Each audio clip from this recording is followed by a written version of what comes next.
saveur divine.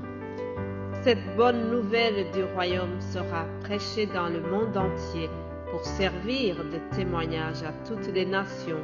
Alors viendra la fin.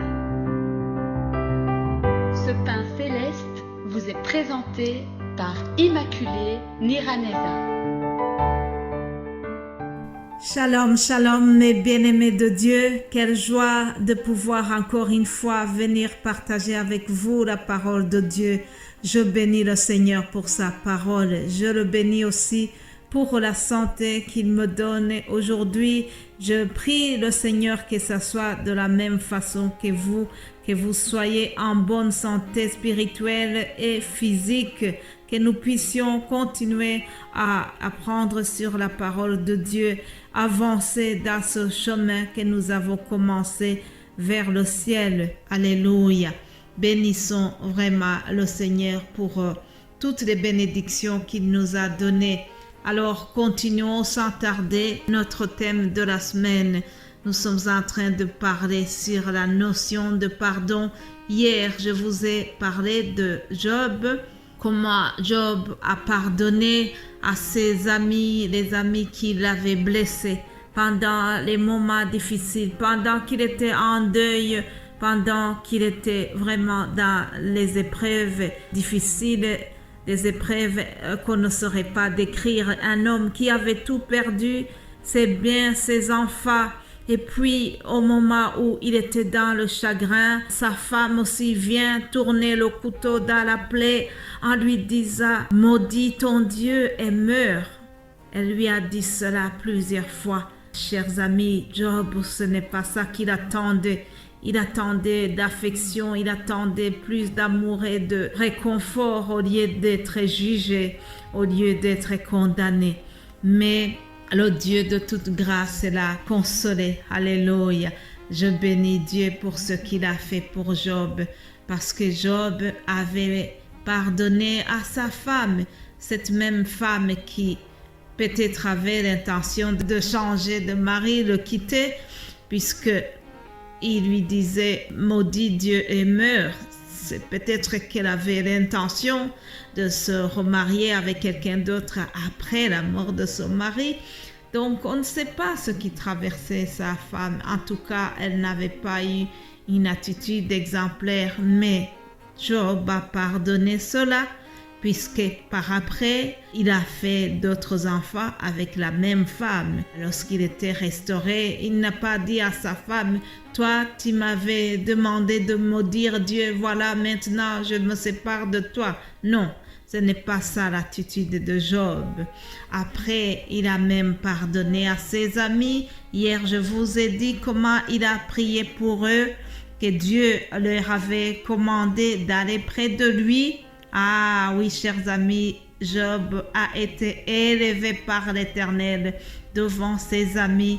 Job a été élevé puisqu'il a reçu de Dieu l'ordre de prier pour ses amis. Autrement dit, c'est lui qui devait offrir un sacrifice de demande et de pardon pour ses amis. C'est ce que nous lisons dans Job 42, verset 8. Il faut vraiment que vous lisiez cette histoire, ça vaut le détour. J'aime beaucoup comment Dieu a restauré Job dans son malheur. Dieu a récompensé Job puisqu'il a eu une double gloire après toutes ces épreuves. Il a été plus riche qu'avant. Tout cela parce qu'il avait pardonné à ses amis et à sa femme. Job a été béni doublement. J'aime beaucoup le verset 15 où on nous dit que Job a eu de belles filles. Il n'y avait pas dans tout le pays d'aussi belles femmes que les filles de Job.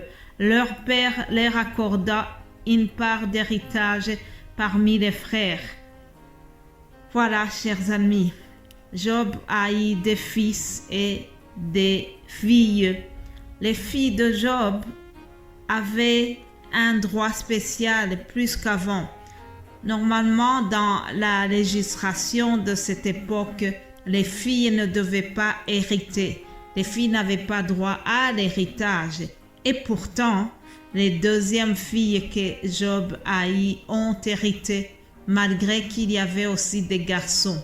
Je vous renvoie à la lecture de Nombre 27, versets 8 à 10. Vous verrez la législation qui disait que les filles n'avaient pas droit à l'héritage. J'aime beaucoup la parole de Dieu, elle est riche. En lisant l'histoire de Job hier, ça m'a permis de découvrir autre chose que je vous partage là.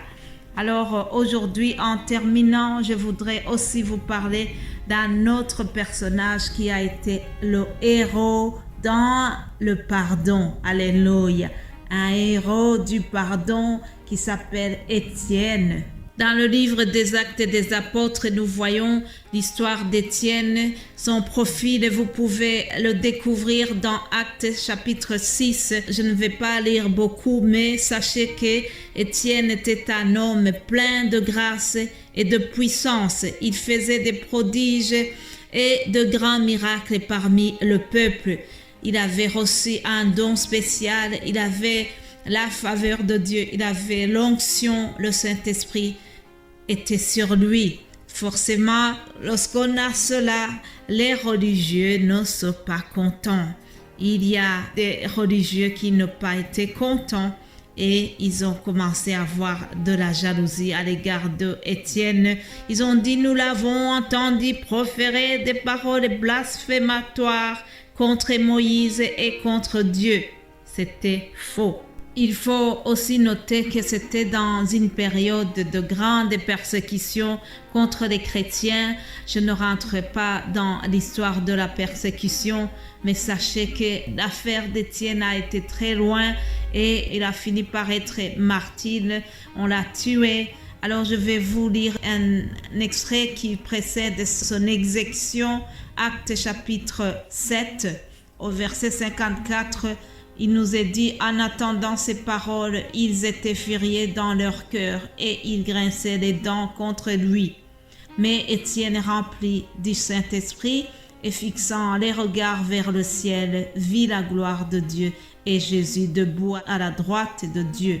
Et il dit, voici, je vois les cieux ouverts et le Fils de l'homme est debout à la droite de Dieu. Ils poussèrent alors des grands cris en se bouchant les oreilles. Ils se précipitèrent tous ensemble sur lui, le traînèrent hors de la ville. Ils vont donc le tuer, ils vont l'exécuter. Mais je vais vite plus loin au verset 59 où il lapidait Étienne. Pendant qu'il le lapidait, écoutez chers amis, pendant qu'il le lapidait, lui priait et disait, Seigneur Jésus, reçois mon esprit. Puis, s'étant à genoux, il s'écria d'une voix forte en disant, Seigneur, ne leur impute pas ce péché. Et après ces paroles, il s'endormit. Chers amis, vous vous imaginez, vous vous rendez compte, un homme qu'on est en train de tuer, d'exécuter injustement. Et lui, au lieu qu'il soit rempli de rage et de haine contre ses bourreaux, mais non, il a prié pour eux et il a demandé à Dieu de les pardonner. Pourquoi? Pourquoi est-ce qu'il a eu ce courage? Pourquoi est-ce qu'il a eu cet amour qui prie pour ses ennemis? Parce qu'il a fixé ses regards vers le ciel et qu'il a regardé à Jésus. Chers amis, lorsqu'on regarde à Jésus, c'est lui qui peut nous donner la force de pardonner. Alors, fixe les regards à Jésus et tu pourras oublier celle qui te maltraite. Fixe tes regards à Jésus et tu pourras relativiser la douleur, la méchanceté que tu as subie. Fixe tes regards sur Jésus et tu pourras pardonner ton ennemi. Quand on fixe les regards sur Jésus, on est rayonnant de joie. Quand on tourne nos regards vers lui, on peut facilement pardonner à tout le monde. Je vous souhaite une très belle journée. Gardons nos yeux fixés sur Jésus et tout sera possible. Oui, tout est possible à celui qui croit, chers amis. Soyez bénis. Amen.